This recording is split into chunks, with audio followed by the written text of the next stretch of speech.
बिस्मिल्लाहिर्रहमानिर्रहीम। अस्सलाम वालेकुम स्टूडेंट्स। आज का जो हमारा टॉपिक है वो है रैशनल नंबर्स का। ठीक है, ये बुक है 7।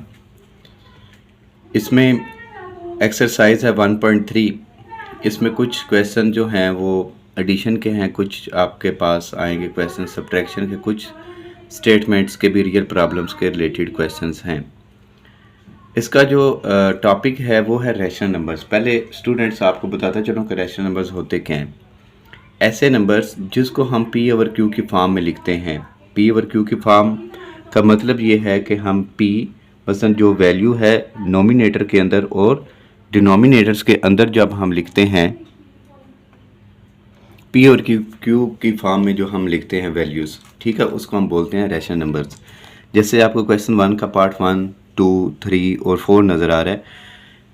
ठीक है, ये सारे नंबर जो हैं वो लिखे हुए हैं किसकी फॉर्म में, पी ओवर क्यू की फॉर्म में। ठीक है, कुछ मैं आपको बताता चलूँ कि फ्रैक्शंस की ना कुछ टाइप्स होती हैं। ठीक है, फ्रैक्शंस की एक होती है फ्रैक्शन जिसको हम बोलते हैं लाइक फ्रैक्शन। ठीक है, लाइक फ्रैक्शन स्टूडेंट वो होती हैं जिनके डिनोमिनेटर सेम होते हैं।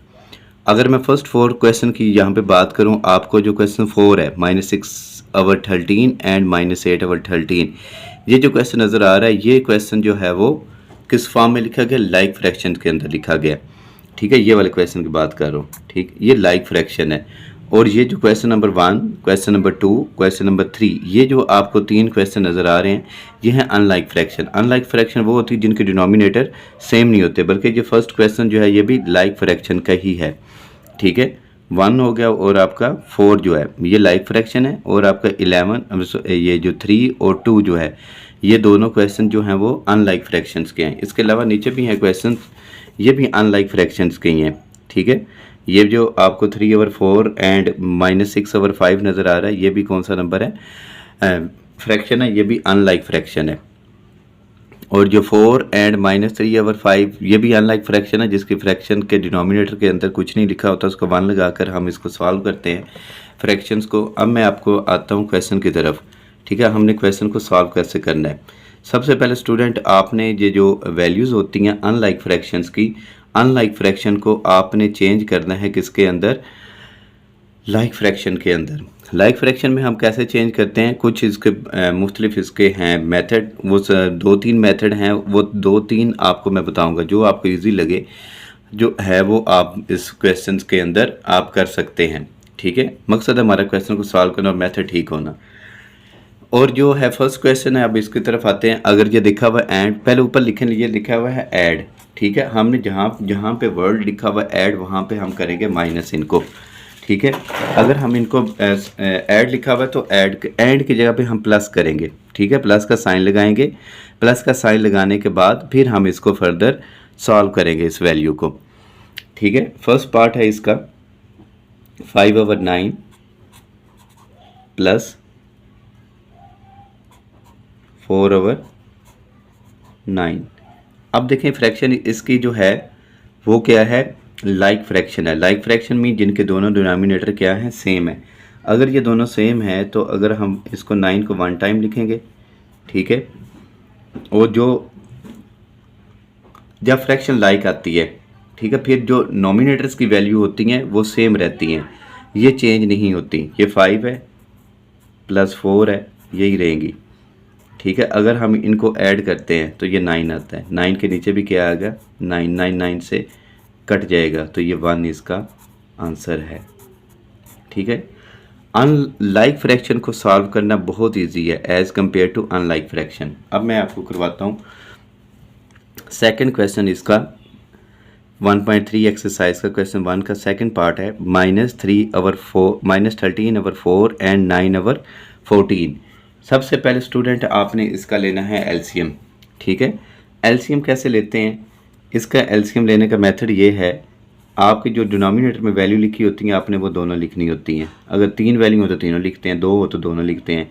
ये आ गया 14, ये 2 पे डिवाइड हो जाता है, 2 7 जार एंड 2 2 जार 4 और 2 7 जार 14। ठीक है, अब ये 2 1 जार 2 और ये 7 का 7, तो 7 1 जार 7। ठीक है, ये लिख दिया हमने। अब जो वैल्यू आपके पास आती हैं ये एलसीएम की है। ये 2, 2 और 7 इनको अगर मल्टीप्लाई करें तो कितना आता है? 2 2 ज़ा 4, 4 7 ज़ा 28। जो 28 आया है वो 4 पे भी पूरा पूरा डिवाइड होता होगा और 14 पे भी पूरा पूरा डिवाइड होता होगा। 4 7 ज़ार होता है, 14 2 ज़ार होता है। ठीक है, उन मेथड में से एक है मेथड आपको बी में करवाने लगा हूँ। ठीक है, 13/4। ठीक है, पहले तो इसको प्लस में लिखें, 9/14। ये मैं अभी मेथड करूँगा, -13/4। ठीक है, अब डिनोमिनेटर की वैल्यू को आपने और नोमिनेटर की वैल्यू को, जो मैंने आपको कहा था 4 कितने बार होता है?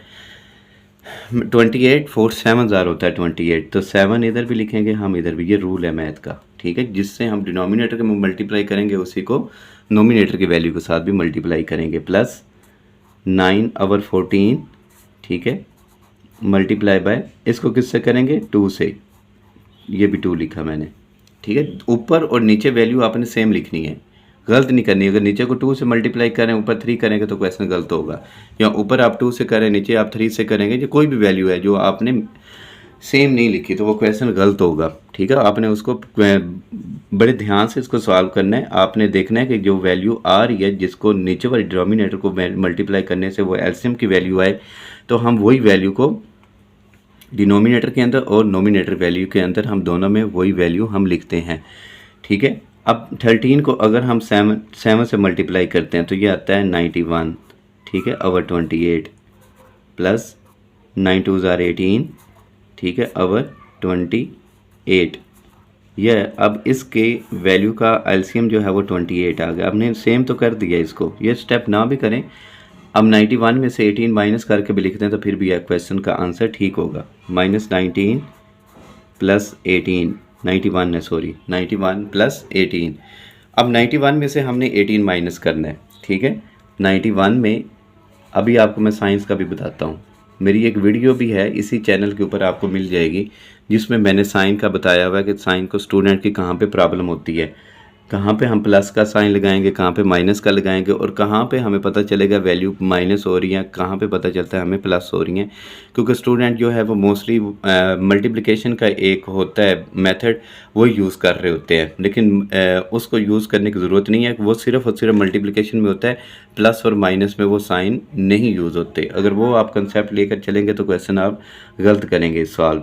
ठीक है, अब मैंने कहा कि 91 है और 18 है, एक भी साइन माइनस का हो तो आपने स्टूडेंट इन वैल्यू को करना माइनस ही होता है। ठीक है, माइनस करेंगे आप। अब 91 में से आता हूँ मैं क्वेश्चन की तरफ। 9 में से कैरी दिया हमने 1 को 11 बना, 11 में से 8 गए तो 3 बना, इधर रह गया था 8। ठीक है, कैरी दिया था 9 ने, तो 8 रहा, 8 में से 1 माइनस करेंगे तो 7 आता है। ठीक है, साइन देखना आप किसका बड़ा है। अब 91 का साइन बड़ा था या 18 का, तो 91 का साइन बड़ा है, 91 वैल्यू बड़ी है, उसका साइन माइनस का है, तो हम माइनस का लगाएंगे 73/28। ठीक है, ये हमने इस वैल्यू को सॉल्व कर दिया। और इसके अलावा इसके अंदर जो नेक्स्ट क्वेश्चन है, इसका आपको मैं एलसीएम लिए बगैर बताऊंगा। ठीक है, जैसे ये मैंने एलसीएम लिया था, इस एलसीएम को लिए बगैर मैं आपको बताऊंगा, वो चीज़ बताऊंगा, तो आप इंशाल्लाह ताला ये एलसीएम से भी ज़्यादा आसान होगी। लेकिन ये हर एक क्वेश्चन के अंदर यूज़ नहीं होती। ठीक है, अगर होती तो फिर मैंने आपको यहाँ पे भी करवा देनी थी।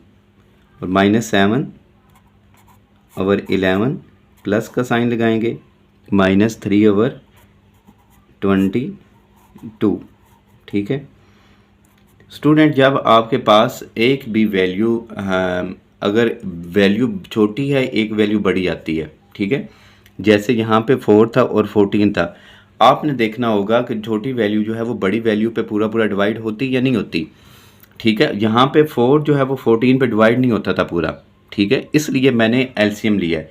अब यहाँ पर देखें, अगर आप यहाँ पे लिखा हुआ है कितना लिखा हुआ है 11, और यहाँ पे क्या लिखा हुआ है 22, 11 2 ज़ार 22 होता है। इसका मतलब है कि अगर आप एलसीएम भी लेते हैं तो एलसीएम का आंसर जो आएगा आपके पास वो कितना आएगा, 22 आएगा। फिर आपको एलसीएम लेने की ज़रूरत नहीं है। फिर आपने इस वैल्यू को, एक तो ये मेथड मैंने ऊपर करवाया था ये, अब मैं दूसरा आपको एक करवाता हूँ। ठीक है, ये 22 एलसीएम का मैंने लिखा। अब ये 11 है, ठीक है, और ये 22 है। अब 11 को जब 22 पे डिवाइड करते हैं तो 2 आता है। उस 2 को बेटा आपने इस 7 से मल्टीप्लाई कर देना है, 14, 7 2 ज़ार 14 कैसे किया है फिर मैं आपको बताता हूँ। मैंने कहा है कि ये जो 11 था इसको डिवाइड किया आपने 22 पे, आंसर कितना आता है 2, क्योंकि 11 2 ज़ार होता है 22, वो 2 जो है हमने 7 से मल्टीप्लाई करके 14 लिख दिया। आगे यहाँ पर साइन भी था वो प्लस और माइनस का, चलो मुझे याद नहीं रहा, एक स्टेप बढ़ा देना था क्योंकि प्लस माइनस माइनस होता है। अब मैं डायरेक्ट यहाँ पर माइनस का साइन यूज़ कर दूँगा, ठीक है। अब देखें ये 22 है और ये भी 22 है। अब 22 को जब डिवाइड हम करते हैं 22 के तो 1 आता है, उस 1 को आपने इस 3 से मल्टीप्लाई करना है तो ये 3 आएगा। एक बात। दूसरी बात, जब ये वैल्यू आपकी डिनोमिनेटर की वैल्यू और एलसीएम की वैल्यू सेम हो तो नोमिनेटर चेंज नहीं होता, एज इट इज़ लिखते हैं। इसकी एग्जांपल आपके पास ये भी है, ठीक है। 9 था, मैंने 4 और 5 को ऐड करके 9 लिख दिया था। इनके नोमिनेटर मैंने चेंज नहीं किए थे, उस वक्त भी बताया था। क्यों नहीं चेंज किया? क्योंकि लाइक फ्रैक्शन है, लाइक फ्रैक्शन के अंदर हम नोमिनेटर चेंज नहीं होते। जब हमारे पास वैल्यू कौन सी आती है? अनलाइक फ्रैक्शन, उस वक्त हम नोमिनेटर की वैल्यू चेंज इफेक्ट होता है, उसको चेंज आता है, वो वैल्यू चेंज होती है। इसकी एग्जांपल आपके पास ये भी है, ये भी है, और ये देखें ये 7 था तो ये 14 बनकर आया। अब जब दोनों साइन एक जैसे हों, ठीक है, दोनों साइन मीन कि दोनों साइन माइनस के हों तो वैल्यूज़ को ऐड करते हैं, ठीक है। अगर हम ऐड करेंगे तो माइनस कितना आता है? 17, ठीक है, और नीचे हम लिखेंगे 22। अब ये क्वेश्चन आपका सॉल्व हो चुका है, ठीक है। इसको बोलते हैं प्रॉपर फ्रैक्शन। आपको वो भी बता दूं, प्रॉपर फ्रैक्शन और इम्प्रॉपर फ्रैक्शन की पहचान क्या होती है स्टूडेंट? जब ऊपर वाली वैल्यू मतलब नोमिनेटर की वैल्यू छोटी हो किससे? डिनोमिनेटर की वैल्यू से, वो वैल्यू होती है प्रॉपर फ्रैक्शन। जो होती है ना इम्प्रॉपर फ्रैक्शन, इम्प्रॉपर फ्रैक्शन के अंदर ये हमारा जो आंसर आया था ना -73/28, ये हमारा जो आंसर आया गया है ये हमारा जो है वो किसका है? इम्प्रॉपर फ्रैक्शन का है। इम्प्रॉपर फ्रैक्शन को वैसे चेंज करते हैं किसके अंदर?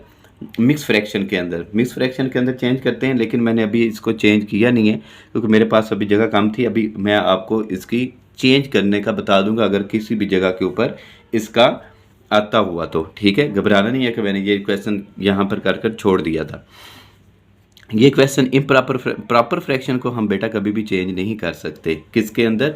मिक्स फ्रैक्शन के अंदर। ये डेसिमल के अंदर आती है। जब आपका लेवल इंक्रीज़ होगा तो उस वक्त आप इसको पढ़ेंगे। जब अब नेक्स्ट जो है वो है -6/13 लिखा हुआ है, ये लाइक फ्रैक्शन है, ठीक है। प्लस अब मैं माइनस का साइन है ना तो ब्रैकेट यूज़ करूँगा, /13, ठीक है। अब इसको हम -6/13 प्लस माइनस माइनस 8/13 ऐसे लिखना था हमने इस वैल्यू को भी, ठीक है, सेम जैसे ये मैंने लिखा हुआ है ना, लेकिन मैं वो स्किप कर गया हूँ, मुझे याद नहीं रहा था कि इस वैल्यू के साथ जो है वो किसका साइन है? प्लस का साइन है और माइनस का। ब्रैकेट यूज़ करते हैं जब दो साइन इकट्ठे आते हैं, कभी भी ब्रैकेट के बगैर नहीं हम लिख सकते, ठीक है स्टूडेंट, नहीं तो मार्क्स कटते हैं इसके। अब ये फ्रैक्शन जो है वो लाइक फ्रैक्शन है। जब लाइक फ्रैक्शन होती है फिर अभी मैं आपको ऐसे नहीं करके दिखाता, जैसे ये मैंने 9 1 टाइम लिख दिया हुआ था ना, यहाँ पे लिखने की ज़रूरत नहीं है आपको। आपने -6 है -8 है, दोनों का साइन माइनस का है। अभी मैंने यहाँ पे बताया था जब दोनों साइन माइनस के हों तो हम इन वैल्यू को क्या करते हैं?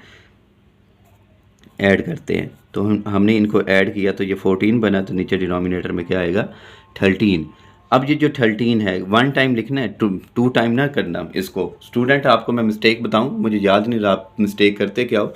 फ्रैक्शंस के अंदर जब इस तरह का क्वेश्चन दिया जाता है ना तो स्टूडेंट क्या करता है कि ऊपर वाले वैल्यू को भी ऐड करके लिखता है, नीचे वाले वैल्यू को भी ऐड करता है। कभी भी ऐसा नहीं करना, ये गलत है मेथड, ठीक है। डिनोमिनेटर की वैल्यू कभी भी ऐड नहीं होती, ये एलसीएम की वैल्यू होती है, ठीक है। हम इसको एलसीएम कैसे लिया ये मैंने आपको बताया, एलसीएम हम ऐसे लेते हैं। दूसरा मेथड आपको मैंने ये भी बता दिया हुआ है, ठीक है, जो आसान है।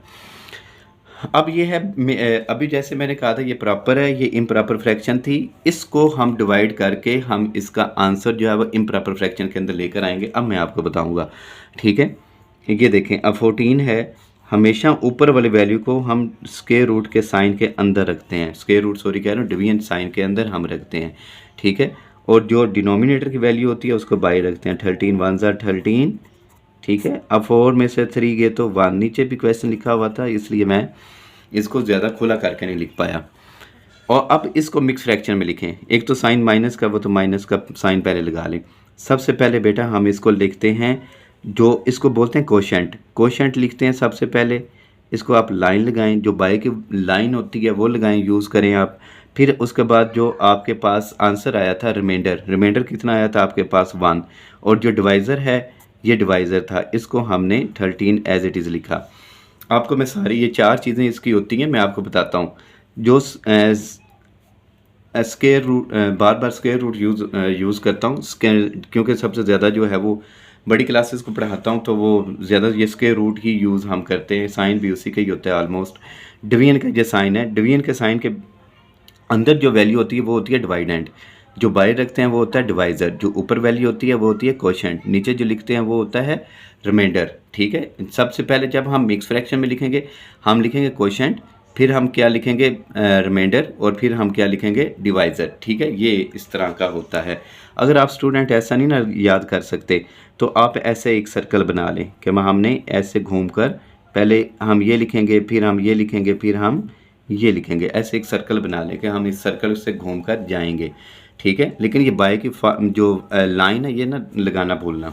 ठीक है, अब नेक्स्ट जो क्वेश्चन है ये इसमें भी ना एक आपके पास ना प्राइम नंबर्स आता है। प्राइम नंबर स्टूडेंट वो होते हैं जिनका अपने अलावा किसी पे डिवाइड नहीं होते, एक तो ये होता है। दूसरी बेटा इसकी डेफिनेशन ये होती है कि हमारे पास जो भी जितने भी फैक्टर्स आते हैं ना, फैक्टर्स का आपको पता है मसलन ये एक अलग टॉपिक है, मैं आपको कभी ना इस वीडियो के अंदर मसलन अलग से वीडियो बनाकर दूंगा, बताऊंगा कि हम जो हैं वो वैल्यू प्राइम नंबर्स की और कंपोजिट नंबर जो होते हैं वो कौन से होते हैं। स्टूडेंट सबसे ज़्यादा कंफ्यूज इसी में होता है। एक डेफिनेशन तो बता देते हैं मुझे, कहते हैं सर ऐसे नंबर जो किसी पे डिवाइड ना हो अपने अलावा, तो वो कौन से होते हैं, प्राइम नंबर होते हैं। डेफिनेशन बिल्कुल ठीक है, ठीक है। लेकिन वहाँ पे मैं पूछूं अगर वन जो है वो कौन सा नंबर है, तो वो कभी बता देंगे ये वन जो है वो प्राइम नंबर है, कभी बताएंगे वो कंपोजिट नंबर है।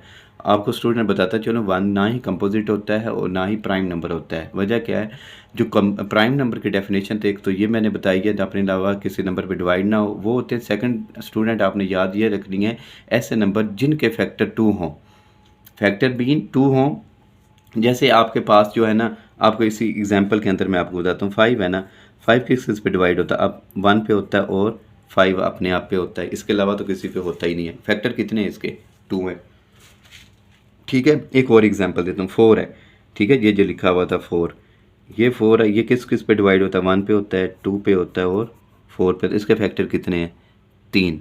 जिसके फैक्टर 3 हों, मतलब 2 से ज़्यादा हों, तो वो कौन से होते हैं, कंपोजिट होते हैं। जिसके फैक्टर 2 हों, ठीक है, जैसे मैंने 5 का लिखा है, वो कौन सा नंबर होता है, प्राइम नंबर होता है। ठीक है, और 1 जो होता है उसका फैक्टर, इसकी तरफ आए, अब 1 जो है मैंने लिखा 1, इसका फैक्टर कितना होगा, ओनली 1 नहीं होगा।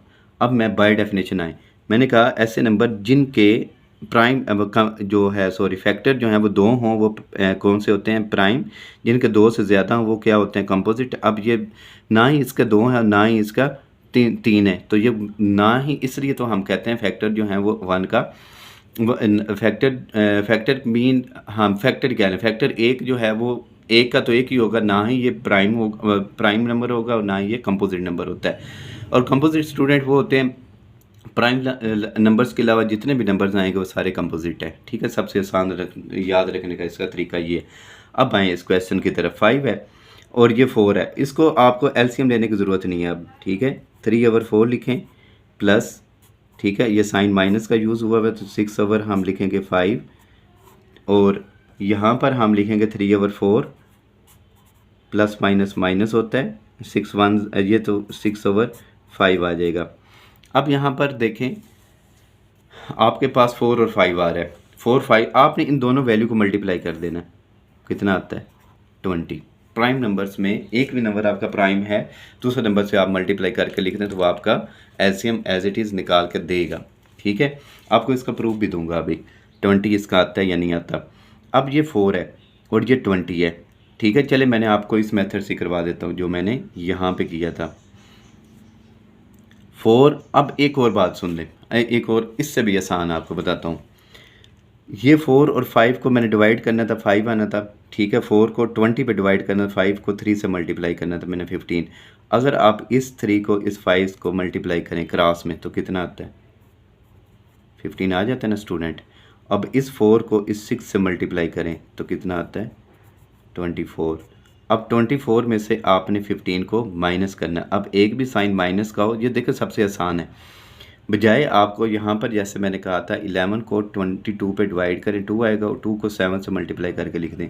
यहाँ पर मैं कह रहा हूँ आपको क्रॉस में मल्टीप्लाई करके लिख दें। ये 3 5 से मल्टीप्लाई हुआ 15, ये 4 6 से मल्टीप्लाई हुआ तो 24 आता है इसका। ठीक है, ये तो इसका आंसर आया। अभी तो माइनस करना है। अब 24 में से स्टूडेंट हमने निकालना है 15। अब 24 ऊपर रखेंगे हम और 15 वैल्यू नीचे लिखेंगे हम। अब ये बनेगा 14। ठीक है, कैरी देगा ना 2। 14 में से अब 5 अगर हम माइनस करते हैं, ठीक है, तो स्टूडेंट हमारे पास कितना आंसर आता है? 9। ठीक है, अब 9 माइनस का होगा, किस लिए? क्योंकि 14 का साइन क्या था? माइनस का था। बेशक इसके साथ माइनस लगा लें, इसके साथ प्लस लगा लें, फिर भी आंसर किसका आएगा? माइनस का ही आएगा। साइन माइनस का है तो ये -9 ओवर हमारे पास क्या आया? 20। आपसे मैंने कहा था कि आपको मैं इसका प्रूफ दूंगा कि इसका 20 आता है या नहीं आता है, एलसीएम ना, सॉरी, हाँ जी एलसीएम ही। उसके बाद ये देखें, अब इसका मैं आपको एलसीएम लेकर बताऊं 4 का और 5 का। अगर आप 2 पे इसको डिवाइड करते हैं, 2 2s आर और 2 जो डिवाइड नहीं होती उसको एज इट इज़ लिखते हैं, 2 1s आर 2 और ये 5 लिख दिया। अब 5 1s आर 5। ठीक है, सॉरी आपको नज़र नहीं आ रहा था, ये 1 है। अब ये 2 2s आर 4 4 5s आर 20। देखें वही नहीं इसका एलसीएम बना। ठीक है, ये कुछ शॉर्ट ट्रिक्स होते हैं इसके अंदर, हम यूज़ कर सकते हैं। ठीक है, मैंने आपसे पहले कहा था मेथड कोई सा भी यूज़ करें, ठीक है, लेकिन क्वेश्चन आपका ठीक होना चाहिए। अब जो मैंने अभी आपको वीडियो को स्टार्ट में कहा था, जिसका डिनोमिनेटर नहीं होता उसका 1 होता है, आप खुद यहाँ पे 1 लगा लें। ठीक है, अब ये 4 ओवर 1 प्लस ब्रैकेट को यूज़ करें आप। ठीक है, ये -3 ओवर ये 5 है। अब ब्रैकेट ओपन करें, 4 over 1 minus plus minus minus होता है 3 ओवर ये 5। ठीक है, ये लिखा हमने। अब देखें, अब मैं आपको इस मेथड से करवाऊंगा ये वाला क्वेश्चन। ठीक है, अब इसमें से आपको एलसीएम लेने की फिर भी ज़रूरत नहीं है। अब देखें 1 और 5 है ना, तो 1 और 5 का एलसीएम भी 5 ही आएगा। 4 ओवर 1 लिखा मैंने, मल्टीप्लाई हम इसको करेंगे किससे? 5 से। ठीक है, माइनस ये देखें मैंने 4 5s आर 20 होता है। अब 1 को 3 से, बस इसको ना भी करें मल्टीप्लाई, आप 1 से करना है तो 1 नहीं आएगा। ठीक है, हम 3 से मल्टीप्लाई होगा 3 आएगा, 5 1 से मल्टीप्लाई होगा तो 5 ही आता है। अब देखें इसको आंसर कितना आएगा? 4 5s आर 20। ठीक है, ओवर 5 -3 ओवर 5। अब 20 में से 3 माइनस करेंगे तो 17 आता है। ठीक है, 17 के नीचे हम लिखेंगे 5। ये फ्रैक्शन फिर कौन सी हमारे पास बनी है? इम्प्रॉपर फ्रैक्शन है स्टूडेंट ये हमारे पास। ठीक है, इम्प्रॉपर फ्रैक्शन कैसे है? अब ऊपर वाली वैल्यू बड़ी है, नीचे वाली वैल्यू छोटी है, तो हम इसको क्या करेंगे? डिवाइड करेंगे। हम इसको डिवाइड करके इसका आंसर लिखेंगे मिक्स फ्रैक्शन के अंदर। ठीक है, इसको वैसे आप मैं लिख दूं आपको, चले मैं लिख देता हूँ, डिवाइड कर देता हूँ आपको, यहाँ पे जगह तो नहीं है, इधर लिख देता हूँ आपको। ये इसको बनाए 17। ठीक है, 1 पहले ऑलरेडी लगा हुआ था, ये 5 है, 5 3s आर 15 और ये 2 बन गया। ठीक है, अब हमारे पास कोशेंट कितना आ रहा है? 3। लाइन यूज़ करें, फिर हम लिखेंगे 2 जो रिमाइंडर था, फिर हम डिवाइज़र जो होता है 5 जो भी था इधर वो हम लिखते हैं। ये इस तरह इसका आंसर आ जाता है।